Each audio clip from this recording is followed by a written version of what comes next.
Bram Stoker's Dracula is directed and produced by Francis Ford Coppola, based on the novel the same name by Bram Stoker, and this came out in 1992, and so I've been requested to do this by Batmania Returns, who also requested me a couple of months ago to do Batman The Dark Knight Returns.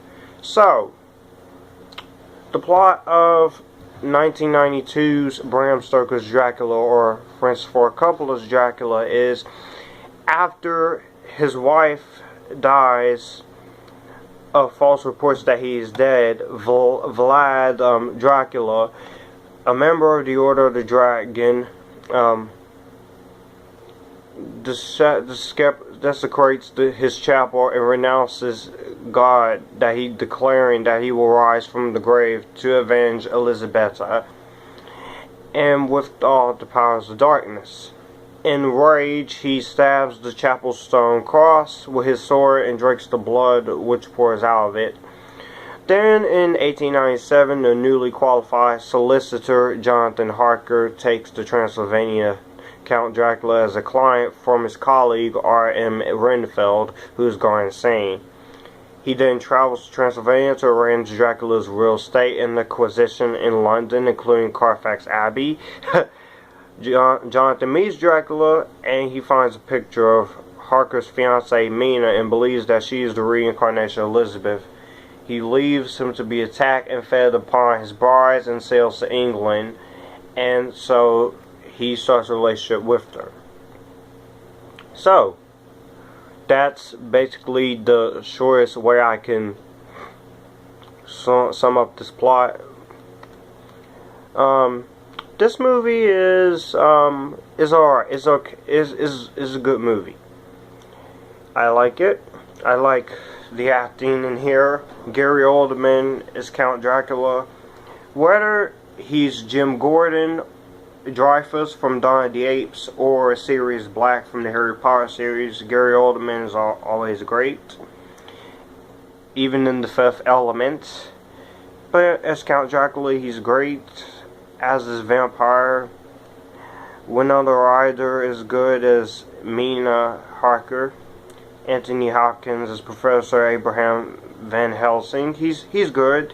He's also the narrator and a priest in here. Keanu Reeves has gotten criticized for his turn as Jonathan Harker. I like him as Jonathan Harker. I think he's good in this role. You also got Carrie Ells, Richard E. Grant, Billy Campbell, Monica Bellucci as one of his brides. Just the acting in here is good. Some of the effects are good. Some of it is bad. The music in here is very creepy, very disturbing. I like the music, especially the song by Annie Lennox.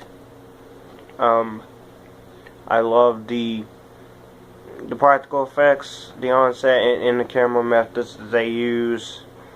I love the music, especially the song, the end credit song for this movie that is performed by Annie Lennox. This movie does feel a little bit overblown in some places. The cinematography is nice. There are some parts of this movie that confuses me.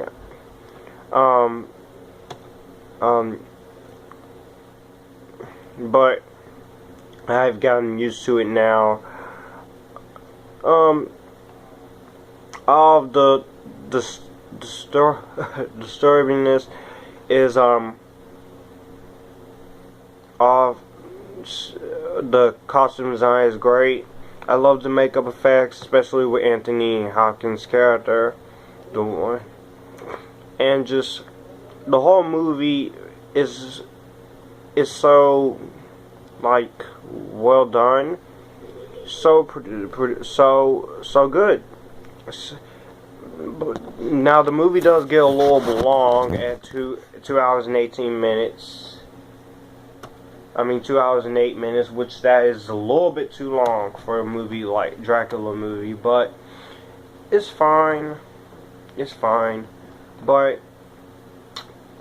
other than that, I will give Dracula, I'm gonna have to give this a highly recommended.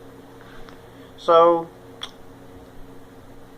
let me know in the comments below what you think of Bram Stoker's Dracula. Do you like it? Do you hate it? I'll see you guys later.